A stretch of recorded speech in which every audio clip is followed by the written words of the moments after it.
Everyone to the news building at talkSPORT Towers. I'm Radio Raheem. We're live on talkSPORT Boxing YouTube channel. We are here for the Battle at the Bridge 2. This is the second time the Battle at the Bridge has taken place, and this time it'll be in the UK. Friday, 4th of April, Battle at the Bridge 2 at Stamford Bridge, home of Chelsea Football Club. You'll see all the fighters here at the top table and the first table. They will be facing the United States team. So we have everybody here, and not only that, we have the promoters, and these guys will tell you the vision that they have for this incredible, incredible event. We'll be joined by Roy Jones via satellite from the United States. And first, we want to hear from Dennis Hobson, whose vision it is to have this battle at the bridge in the United States the first time and the second time here in the United Kingdom. Thank you, Raheem. This idea was born during lockdown, and I happened to, one of the few times we managed to get out of the country, we were in the States with a good friend of mine, and speaking to my boxing partner, Steve Crump, and I said, what would it be like if we could do a version of the Ryder Cup and a boxing version of the Ryder Cup? And I spoke to John, and we've started to co-promote one or two shows, and John's a great advocate and a great partner to work with. And I said, do you fancy getting involved in doing a Texas show? Because I've got some great friends over there, and let's do the Transatlantic Cup. That's our version of the Ryder Cup. So obviously John, if I said we were going to Butlins for the weekend, he'd want to go. So he said, of course. So he managed to put the team together, and he's done a fantastic job with the lineup that we've got tonight. It's a great concept, and it's about doing something different that's whets people's appetite. It's a bit of theatre there, and we thought the concept would work, but until you actually go through with it, like we did in Texas, the kids who stayed in the houses that we had, forget about Big Brother and I'm a Celebrity. Some of the stories what were told around those breakfast tables, we can't divulge them tonight, but I can assure you they were quite colourful, some of the stories, and everybody bought into it, and it was a fantastic experience for us all.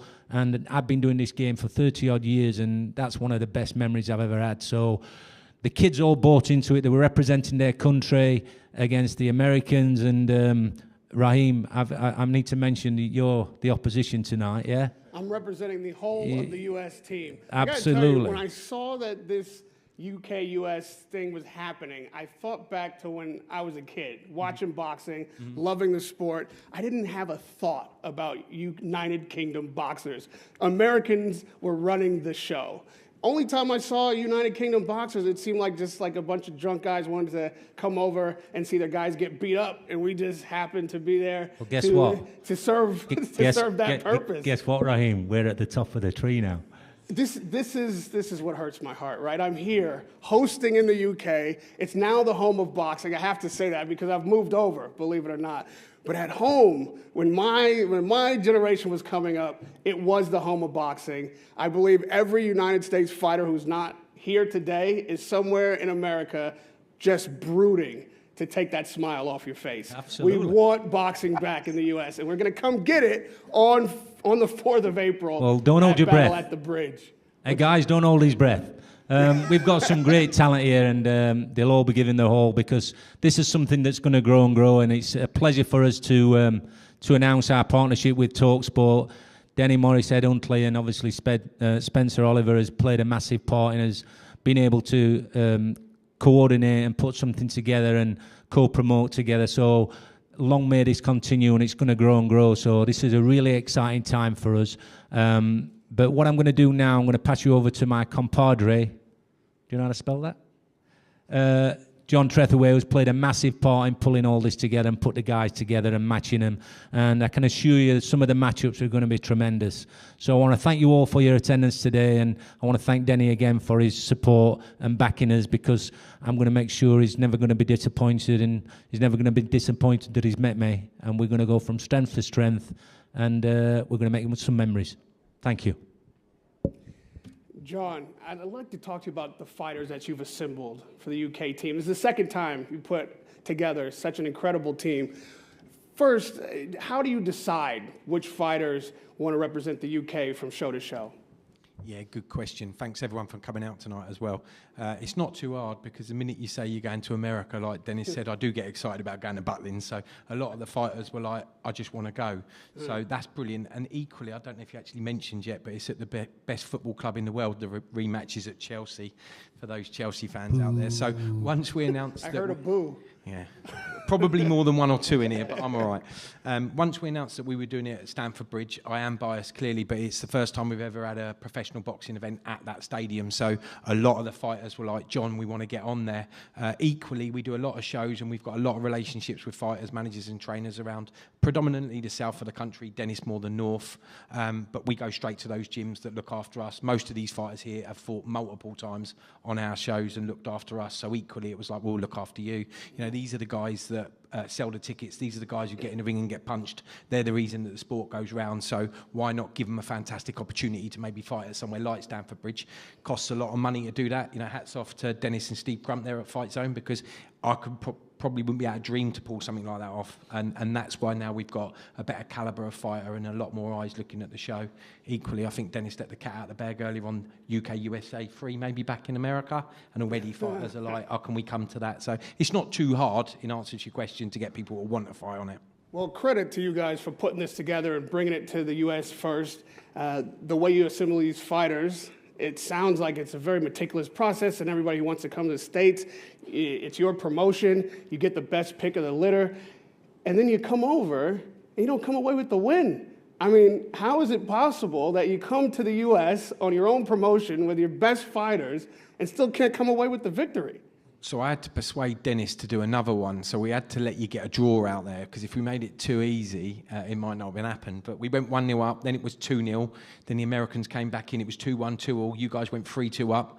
Good old Harvey here next to me saved the show at the end there and got us a win, and it was 3-3, which testament, it shows that the fights, they're all 50-50s, they're matched fantastically. Equally, this card, not only are the lads here brilliant, but if you look at the opponents they're fighting that sadly can't be here tonight because they're in America, they have equal records, and you've got to give credit to all the fighters because they're putting it on the line on a big show. They're not being paid monster money that you get on some other platforms, but actually they don't really care half the time. I'm sure they'd like a bit more, but they're like, let's take it on. Most of them have phoned up themselves or the trainer or the manager, giving them an opponent, and most of the time it's like, yeah, let's have it. So hats off to them.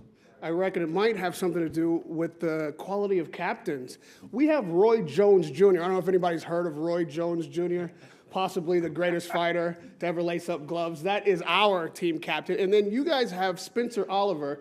Is Spencer here anywhere? You'll notice that Spencer has decided not to show up. I wouldn't either if I was facing Roy Jones Jr., so that's no surprise. So while Spencer's not bothering to be here, let's talk to the U.S. team captain, the legend, the Hall of Fame, Roy Jones Jr. How you doing? Thank you for the introduction, Raheem. How's everybody doing today? We're great. Great to see you, Roy. Good, good. Good to see you too, Dennis. Good to see you too, Steve. Roy, can you talk to me about what it was like to have these Brits come over into Texas of all states and try to come away with that nice trophy in the center of this table here and take it back to England? Well, it was pretty awesome because, first of all, to get on a team and to come to another team's country and challenge them in a duel, I mean, that's old school fighting. That's what boxing is missing right now.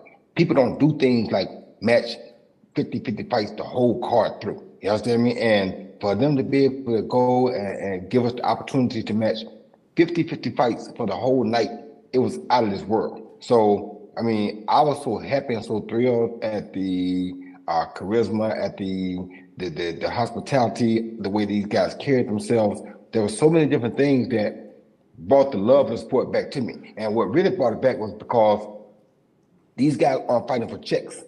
They're fighting for their country. They represent the UK and the US. And that's where the real love of boxing starts. You don't start with the guys just trying to see how much money they can make. Them guys don't necessarily love boxing. They love the money. These guys love boxing. Yeah, they want the money, don't get twisted, but they love boxing first. Or they wouldn't take these chances. They know these are 50-50 fights.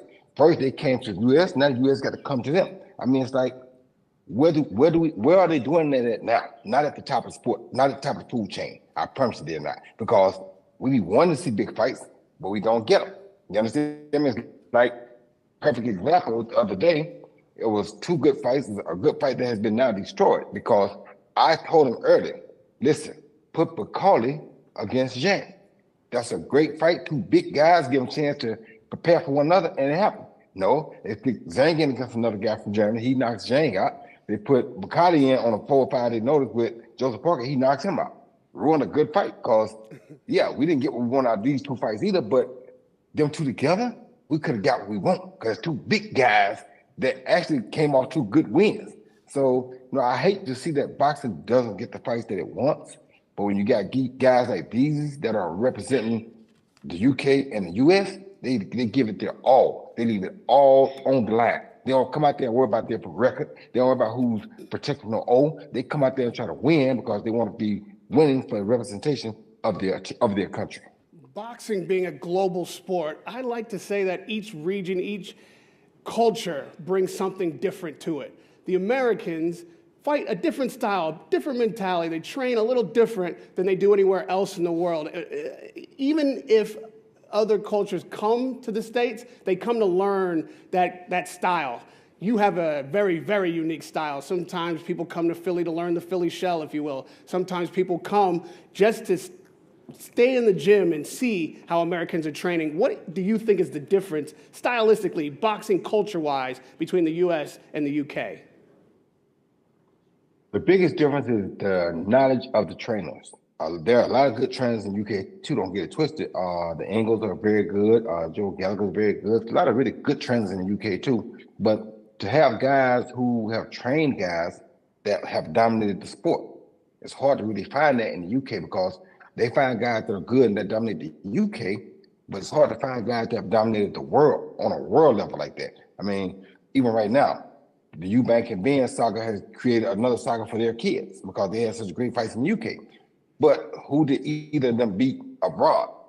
You know what I'm saying? So it's like in the United States, there's just another level of experience factor. Just having experience with it. The professional experience factor is the one that saves the Americans because in the UK, it's not really a lot of people that, it's a smaller country. And only people like Prince Nassim Hamed, Tyson Fury, a few others have been able to go out and dominate abroad some. But even them, they don't last long. You understand me? So it's like that stigma is that you can come to the United States and win 4 or 5 times. Now you for real, and that's with any country. You understand me? The guy that fought Terrence Crawford last Magnum, whatever his name, he just got beat by Cruz. Bautista the other night. Nobody expected that. Why? Because he was from the country with all these amateur fights, and he did so good against Terrence Crawford. There's no way Victor Ortiz gonna beat him. Look what happened. So. Like I'm saying, it's that experience factor that the United States has in professional boxing that gives them the edge most of the time.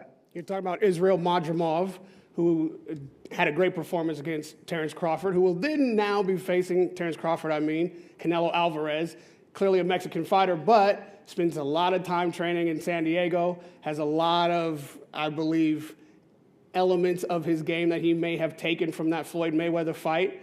I know Floyd is probably somewhere in the wings wanting to see what this United States team does. There's a patriot in Floyd Mayweather. There's a patriot in Roy Jones Jr. Is there a lot of patriots on the American team? When the UK came over, did they get riled up to defend the U.S. honor?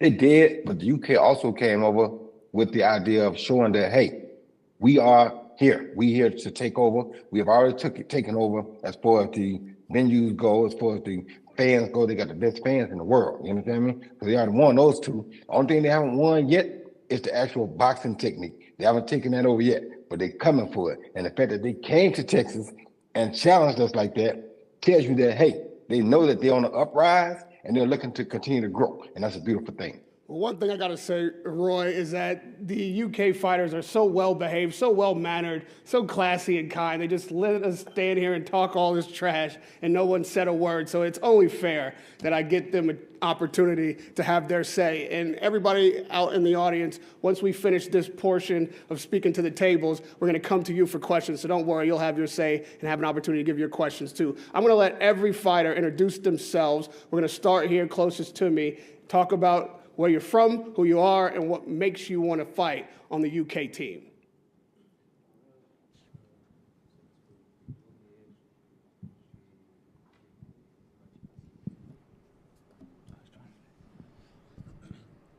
Bună la toată lumea. Vin din Republica Moldova, o țară mică din estul Europei. He says hello to everyone. He comes from a small country from Eastern Europe, Moldova. Wait a minute. He's not from the UK. Wait. He's not from the UK. No. That's not gonna work. He's a UK resident. That don't sound good. Bringing in ringers already, That Roy. don't sound good. Boy, he's scared already. He lives here for the last 5 years, so All right. he's got a British Write license. that down, Roy. Ringer number 1. Of course. Acolo am îndrăgit boxul și unde am început să mă antrenez. Dar în 2020 am avut propunerea să vin aici în Anglia, să-mi continui cariera în profesioniști. He started boxing back home when he was a little kid, even though he was world champion amateur kickboxer, but boxing was his first passion and his biggest love. So he had the opportunity in 2020 to come to the UK and pursue his boxing career here. Jack Hughes. Hi everyone, how you doing? First off, I just want to say I'm a little bit disappointed because John and Dennis made me put a t-shirt on. It's completely ruined my look, and I heard a couple female viewers tuned off as soon as the t-shirt went on as well, so it is what it is. But I've been a professional fighter now for 9 years. I've won the Southern Area title, and I was Fight of the Year winner in 2022. I'm from a place called Albion, which is just outside of Wembley. And I'm just super excited to be here. I'm so grateful for the opportunity. My promoter, John, I've been signed with him now for, I think, 2-3 years. And out of all the small hall promoters in the scene, he's doing the biggest things. Like 9 years ago, this stuff wasn't possible. So I want to thank John and Dennis so much for this. And also I want to thank the big man upstairs. I'm talking about God, of course. I'm a massive Christian, so thank you, God, for everything. I always put praise and put him first in my life. And yeah, I'm just looking forward to smashing up some Americans at Stamford Bridge. I'm a QPR fan, so I'm grateful that they're letting me in there as well. And I believe personally, and on paper, I've got the hardest fight on the show. I'm fighting a 53-fight veteran who's never been stopped. He was a 2-time WBC silver champion, which is a massive, prestigious title. And I'm just here for big fights, big opportunities, and that's what John and everyone's given me. And thank you, everyone. Welcome, Jack. I got to say, you look more American than anybody on the table. You look like you're straight out of the East Village in New York. Next, we're going to get Marley Mason. Sapning. Marley Mason. I'm from Leon C. Born and bred in Thurrock as well. To be fair, I've been forced into this. No, as soon as I heard about this fight card and all that, straight away I said to John, I definitely want to fight. I want to fight the hardest man on the in the American team, and they gave me a Mexican geezer at first, and then I went, no, I want to up it up. I want to be the main event for this show. So they gave me actually Roy Jones Jr.'s boy. So, he's a tough kid and all that, but I'll be honest, 4th of April, lights out, mate. But, I'm excited. Thank you, everyone, for, supporting the UK and all that. But USA, you are definitely going to get smashed. So... Yeah, simple Marley. as that. I hear you like to mix it up. Like, you like to get an exchange, back and forth, just straight in the middle of the ring, get after it, yeah? Yeah, definitely. In and outside the ring. I don't care where. No, I'm really not fussed. But I will say one thing. we definitely got the best UK squad here. So we are definitely going to win. Hey, Roy, any words? He said he fought your boy last time.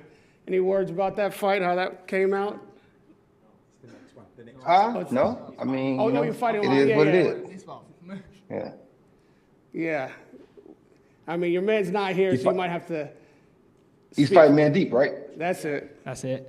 Yeah, he fight Mandeep. Yeah. So see, I'm cheating too. Mandeep really from India, but he lives in America now. So Yeah, I was about to guess say, we he's even on definitely that. not USA. I guess we even on that. 1-0. So yeah, I guess we even on that. And yeah, man. I mean, Mandeep is a great fighter. He's a great up and coming guy. He is always up for any challenge, and he was the same way. You know, he wanted somebody that was going to bring the drama to him because that's how he likes to fight.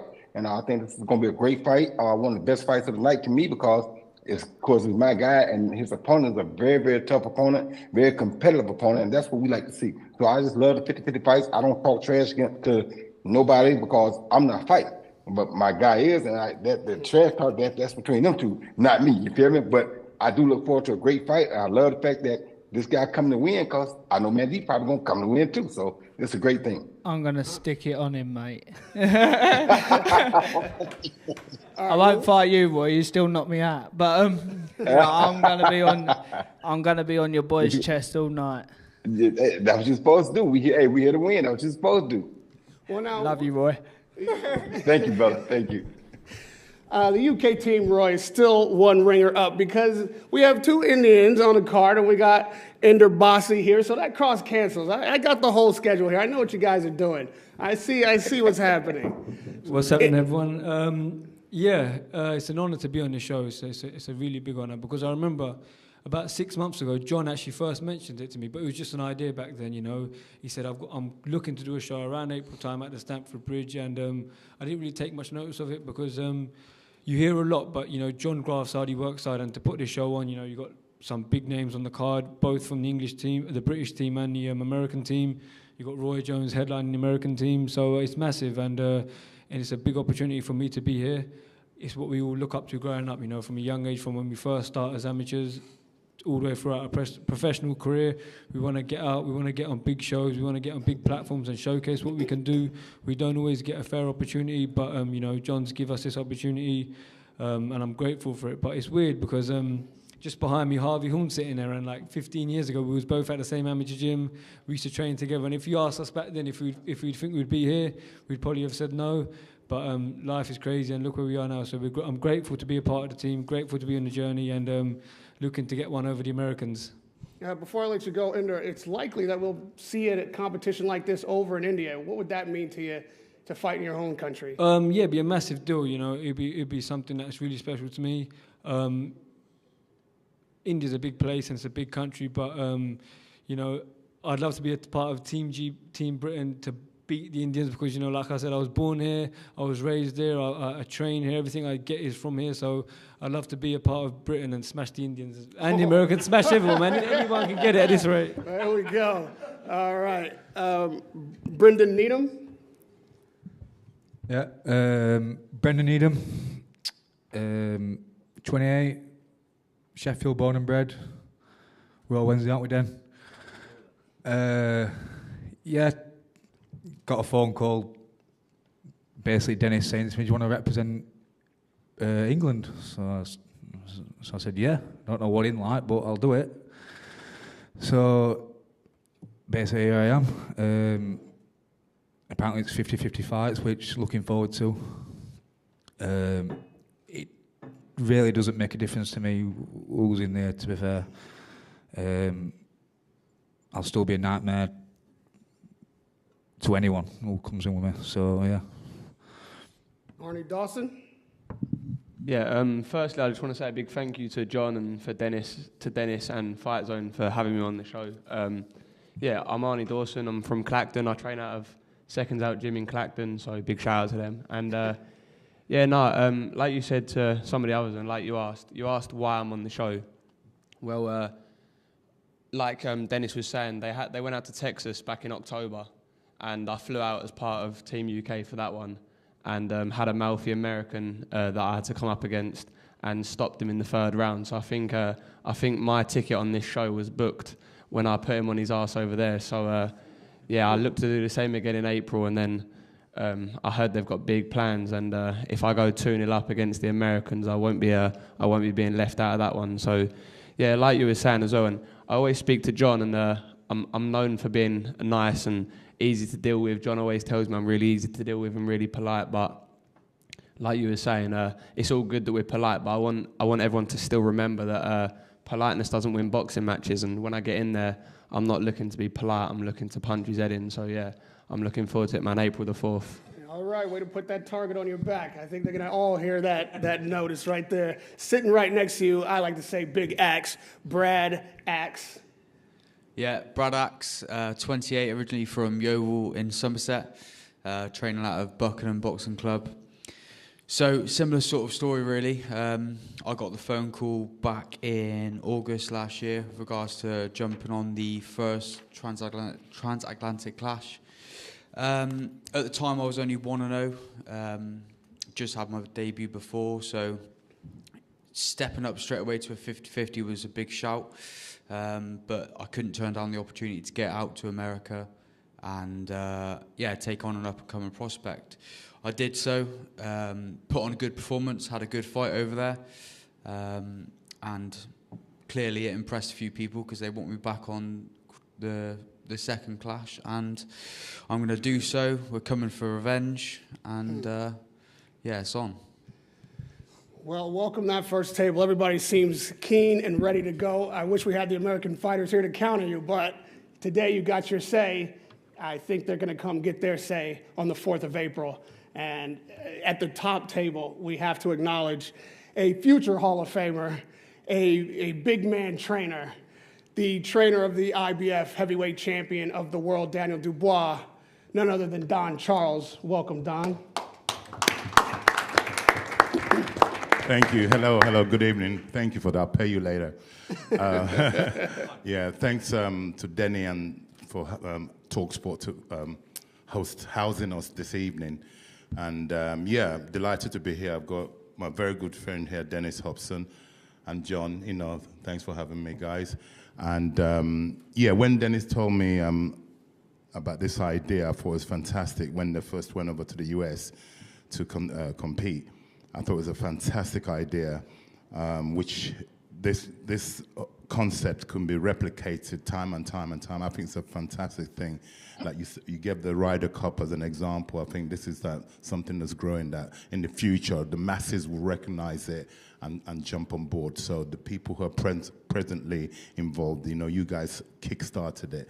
And you hand the baton over. When you've done your beat the Americans to start with, and then you hand the baton over, and So anyway, I'm here for two reasons. I'm here to support the concept, the show, John, and my guy Dennis, and I've got he's not my biological son, as you can see, but he's this young man. If I told you the story how we got together to start me becoming his coach, you lost that crying. So I won't tell that story tonight. It's a story for the future. I believe in God first and foremost, and I believe in this young man here as a fighter. Okay, every boxer here, I'm not saying you haven't got your stories and your journeys. Yeah, everybody's got their stories and journeys. But I've witnessed this young man's story and experiences in life. He's been dealt a hard, if life was a game of cards, he's been dealt a really hard hand. And him personally and myself, he will get to his destination. And when I got the call, or he got the call, should I say, to take part in this competition, I thought, yes, let's go, Harry. And it's a great opportunity and a great platform to showcase what he can do on a world level. Although you guys, you're starting your careers, some of you, or most of you, but to fight on this type of platform, it brings you're on a stage where the masses get to see you. So I'm here to support my guy, Harry Armstrong, a heavyweight that I've seen the opponent that he's been matched up with. Again, it's a 50-50 fight, and I believe my boy is going to do the business and win for himself and for Team GB. Don, you're known for training hard-hitting, slugging heavyweights. What does Dirty Harry bring to the ring that makes him unique in the heavyweight division? Dirtiness. That's why we call him Dirty Harry. No, Harry is very stylish for a heavyweight. He's very fast. Stylistically, he's actually got an American style. Because when I was growing up watching boxing, I was obviously infatuated by American style. So when I became a coach, all my guys, I bring that American style. It doesn't look like a typical European fighter. His style is of that of an American style. So we're able to use it against the Americans. That's brilliant. And you've used him in camp with Daniel Dubois. Correct. Talk to me about what that was like, what those sparring sessions came. Well, I'll let you tell you himself. But what I've witnessed as a coach, I'm known as a heavyweight specialist. I've trained, obviously, the crazy one, Derek Chisora. He built my name for me from being the crazy one. That's whom I'm known for bringing through. Then, like I said, I've trained people like Harry and current IBF world champion Daniel Dubois. So our gym is full of heavyweights, and it's my passion. Boxing is my passion, but my specialist subject is the heavyweight division. Harry's mixed with all of them, and he doesn't look out of place. Well, before I bring Dirty Harry in, let us welcome Spencer Oliver, the former super bantamweight European champion and the captain of the UK team. Just got here in time to miss all the stick. Well done. Listen, what can I say? Public transport got me here. Come down from Leeds today. I was doing a job for talkSPORT up north. Come down and got stuck on a few trains. Let's just say that trains, planes, automobiles. But anyway, I'm here. How good it is to be here, and my team looking great as ever. Looking forward to this event. The one we had out in Texas was a massive hit, and the return here in the UK at Stamford Bridge is going to be absolutely fantastic. I believe in all these boys. I know how hard they've worked, how much they're up for it.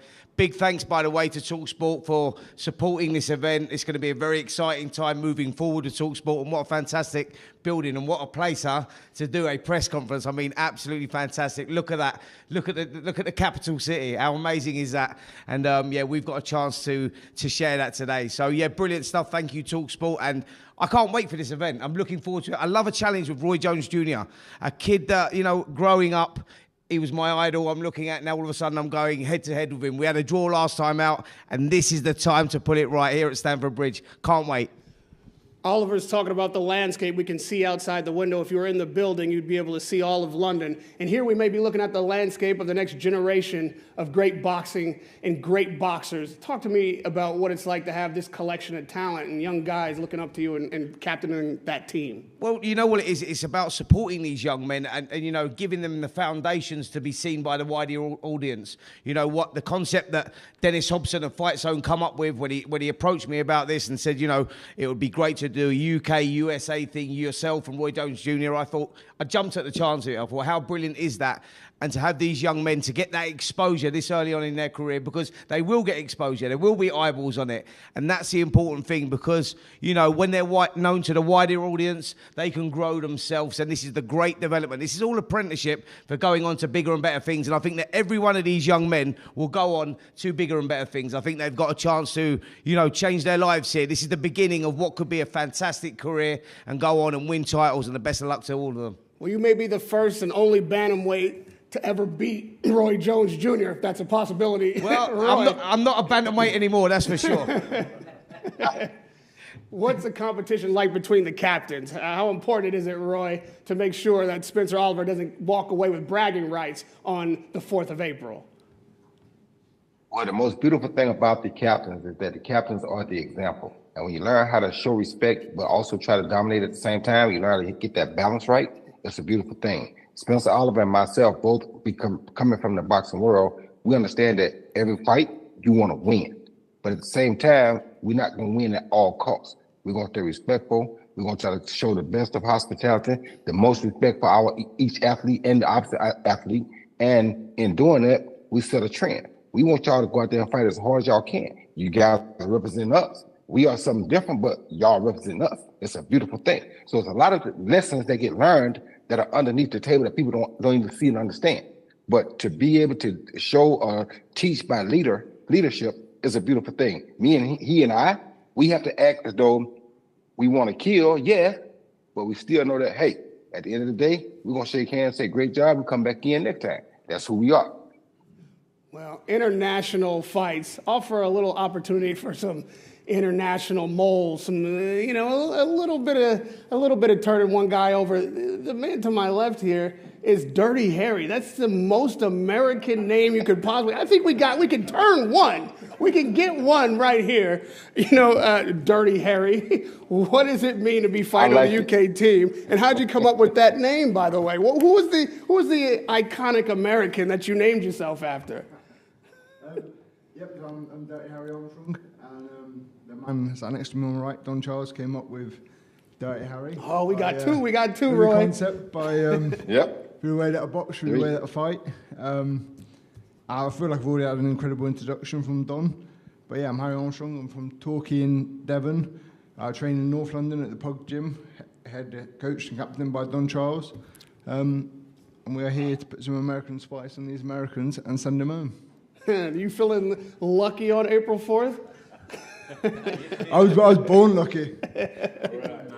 Talk to me about the experience being in with the IBF heavyweight champion, being trained by his trainer. I've been up to the Pug farm. It's an incredible facility, even the Pug barn. It has an atmosphere that's unmatched. What's it like to be in there and training with one of the best? To train alongside Daniel is an incredible experience. It can be a tough experience because I've never met anyone that can punch that hard in my life, as I'm sure Don's arms and his elbows can tell you. But he is incredible. His work ethic is amazing, and to be able to witness that, watch that, and replicate that myself, I am the trump card of this show, and we are coming to win.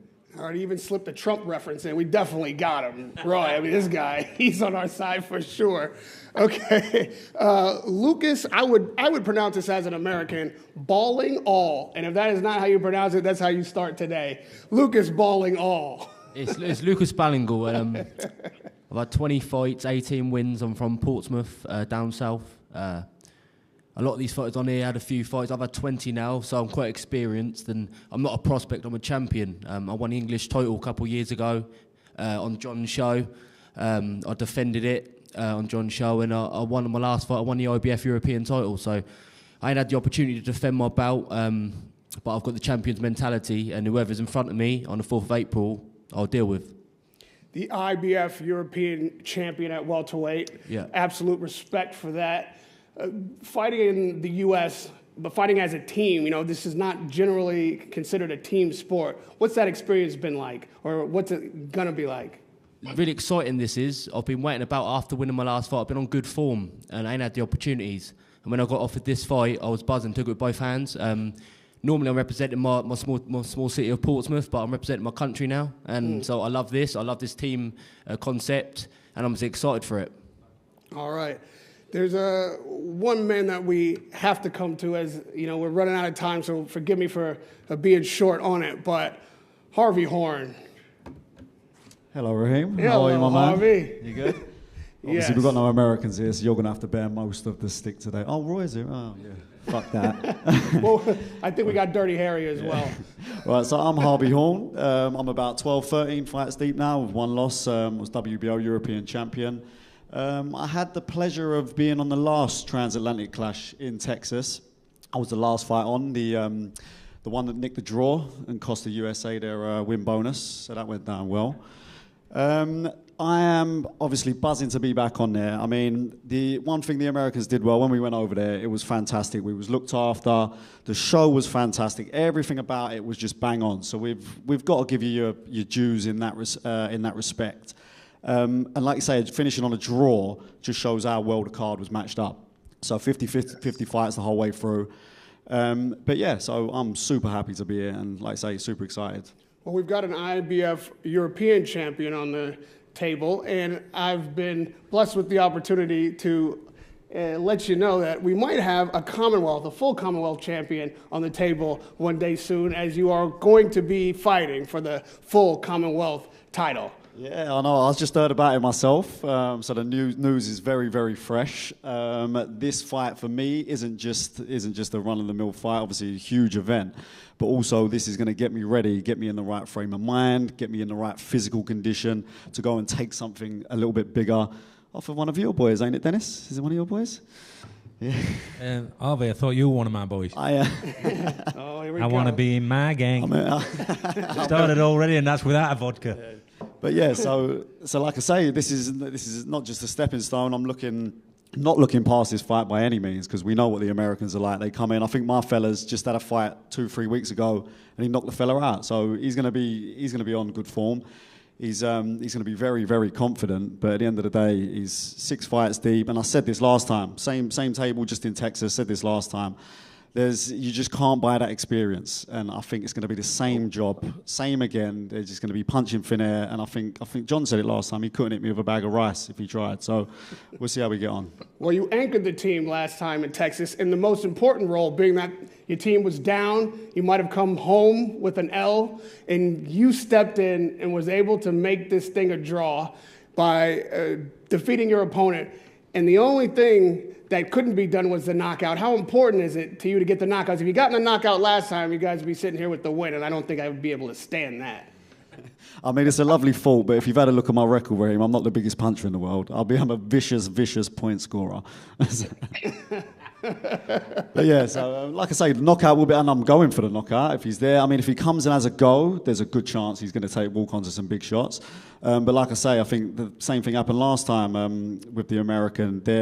They want the knockout. You're trained to, like say, your American style is very much based around looking for them big shots. But when you start missing them is when the problems start for you. And I think that you run out, the Americans in general run out of ideas, and that's exactly what's going to happen again on April 4th. Like I said, this boxing is not normally a team sport. So you being the anchor and then coming in with that pressure, knowing you have to get the win, could potentially get it with a knockout and take the whole team on your back. What was that pressure like? And are you reveling in it? Is that the kind of position you want to be in next time out? I think it was, don't get me wrong, it was a lot of pressure. I mean, but I think all of our boys had loads of pressure on them. We had the pressure, like say, of a team. It's not just you in there. You've now got to win for your team. It's the bragging rights. It's the bonus money. You've got all those on top of it as pressures. So for me, yeah, it was a little bit of added pressure finishing because I knew we needed it. But all of us needed it. And some of us put in some fantastic performances on there. And like I say, I'm just lucky to be doing it in a team because we've got that little bit extra and there's nothing more bonding, no more of a bonding moment than going to smash a few Americans about, is there? Well, Dennis, I'd like you to talk a little bit about the opportunities that fighting on this kind of card can bring. I mean, credit to you for bringing the Commonwealth full title opportunity to Harvey. What does it mean for these fighters if they're able to perform on the 4th and the kind of opportunities that await them? I think Spencer touched on it, even though we were a bit late with his public transport excuse. I used to make excuses like that when I didn't want to go to school, you know. But anyway, obviously you're here. You wanted to come and see me, but no, I think this platform, and like Don said, and obviously it's been my privilege to be associated. I've been in the game 30 odd years and done some small hall shows, but I've done the big fights in Vegas, and I can tell you, and I might kind of divulge when we slept together. You know, when everybody don't go too deep into it, but just skim. Hey, don't get personal. But we shared a lot of memories, and obviously I've known Spencer a long time, and I think like going on a trip like this, and for me to be associated with such legends in the sport like Don and Spencer, it's, you know, I'm being a promoter and give kids opportunities, and kids who aren't supposed to win world titles, I've got them there. And I think that's why Don had got quite a bit of respect for me, because I've not took kids from... Not a bit, a lot. Pardon? Not a bit of respect, I've got a lot of respect. Yeah. Thank you, Don, that means a lot to me. But, you know, I haven't just took kids from the EIS, which is in my hometown of Sheffield. It's about 100 yards away from where I was born. Olympians who's gone on who are supposed to go and win world titles or meaningful titles. I've took kids who were supposed to not get any further than area titles onto world titles, and I've done it numerous times. So what I'm getting at, without blowing my own trumpet, is that's the reason why I met Roy Jones Jr. Roy Jones Jr. was Superman. That was his nickname, Superman. He was the best of the best. And for me, he's up there as the best ever. And he happens to be my dear friend now. Now, I took Clinton Woods, who was not supposed to win anything more than a domestic title, and I crashed a press conference in Miami, Roy. Yeah? When he just beat Glenn Kelly. And that's how I made the fight for Clinton Woods. So what I'm saying is, this platform here, there might be some of these kids who go on to win world titles, and through this platform and through this experience, because what I learned as I was going along was when I were, like Clinton Woods, for example, I use him as a great example. I took him to different gyms, and I ended up taking him to Philadelphia and to take kids out of the comfort zone. Now, them kids in Texas who went to Texas, they went out of their comfort zone. They weren't fine at home. They didn't know where they were. It was a different environment, different time zone. And they went there. They're better fighters from that experience. Arne, Harvey, Brad, they're better fighters already through that experience. So that gives us the opportunity, myself, John, Steve Crump, and being on this great platform with Spencer and Denny and Ed at talkSPORT, the opportunity to go on and win world titles. We're not looking at just going out there and pimping ourselves in Saudi Arabia. Well, this is real boxing. This is real boxing. These are real kids who are they pit their trade. They're not here like I think John mentioned about not here to get the big bucks. They want to win big and then get the rewards after. And that's what this is all about. So this platform gives us a big opportunity to look at these kids. And I'm going to tell you now, if they keep winning, we'll get them towards the world titles. I promise you that. There's no beaten path in boxing. There's many ways to become a star. You can look at the faces of all these hungry fighters, guys who have decided to compete on this card, go international, take their talents, and put everything on the line and represent the United Kingdom in the process. We got to bring in the captains that are shepherding these young men and these future champions along the way in this matchup. First, I'll go to you, Spencer. Just talk to me about what it is to be a captain of this team and to shepherd these young men and show them the ropes. You know, it's an honour for me to be a captain to these young men because I was in that position once, you know, and I know what the team spirit is. I've done it as an amateur, and to do it as a professional is unique, you know, and to go up against someone like Roy Jones Jr., who we all grew up and idolised, and I agree with Dennis, you know, he is one of the best to ever lace them up, if not the best. In his time, he was like, you know, and it's an honour to be going up against him. And I think that these young men feel that way too. But that team spirit, you know, how everyone pulls together is very, very healthy. That, you know, it's a very, very healthy rivalry we've got with the US. You know, Roy teaches his guys, you know, respect and the discipline to turn up and do the job and have that healthy rivalry. But at the end of the day, it is a gladiatorial sport, and they put it all on the line, leave it in the ring. And the only winners here are the fans. You know, me and Roy are very privileged to guide these young men through what could be a very exciting career because they've all got so much talent, you know, and I think win or lose on the 4th of April, it's just the beginning of an amazing journey. Roy, every fighter, whether it be the US, the UK, India, any country, any fighting team would look at you and say, if I could ascend to the levels that Roy Jones has in the sport of boxing, that would be everything I ever hoped for. You have that unique experience. So few people have been where you have been. What is it to bring another generation up under you and show them what the potential is and what they have to do if they ever want to sit in the seat that you sit in now? Well, it's a beautiful opportunity. It's an honor and a privilege to be able to give these guys the same opportunities, or actually better opportunities than I had back in my day. So, you know, when I came, I didn't have anything like this, or I definitely would have got an opportunity to fight in the UK. But I never got that opportunity because these type of opportunities did not exist back then. Now with social media and different things, talkSPORT, they can make things happen that didn't happen back then. So to be able to help these guys along the way and to give them some encouragement, give them an opportunity. You know, the biggest thing is the opportunity, to give them an opportunity to be able to be known, be seen in this light, because anybody who knows Roy Jones, when they see Roy Jones versus Spencer Oliver, they don't care what weight Spencer Oliver was or is. They're going to say, hey, Roy, against somebody, it's competition. And everybody's now said to either represent Roy or to beat Roy. So Roy's name and Spencer's name drives and motivates all these people. And with that driving and motivating, it just makes for better nights and better fights. And these are the type of fights, like I said before, that boxing is missing. So to be able to mentor these guys, to give them encouragement, even when I see guys do something wrong or something that will make them better, I don't care whose side they're on, I still give it because that's what I feel like God would want me to do. Man, I wish this fight was tonight. I loved hearing from every single fighter. You guys got me hyped. You know, I'm representing the U.S. team, but I support and respect the U.K. team. This is going to be an incredible clash. Every fighter here is hungry and ready. I cannot wait for Friday, the 4th of April. No place other than Fight Zone on talkSPORT Boxing YouTube channel will be coming to you from Stamford Bridge, home of the Chelsea Football Club, live on talkSPORT Boxing YouTube channel. Thank you, everybody, for attending, everybody for putting everything on the line come the 4th of April, and we cannot wait to see this clash. Class all around. International boxing is here. Let's go. Radio Raheem for Fight Zone, talkSPORT Boxing YouTube channel. We'll see you on the 4th of April.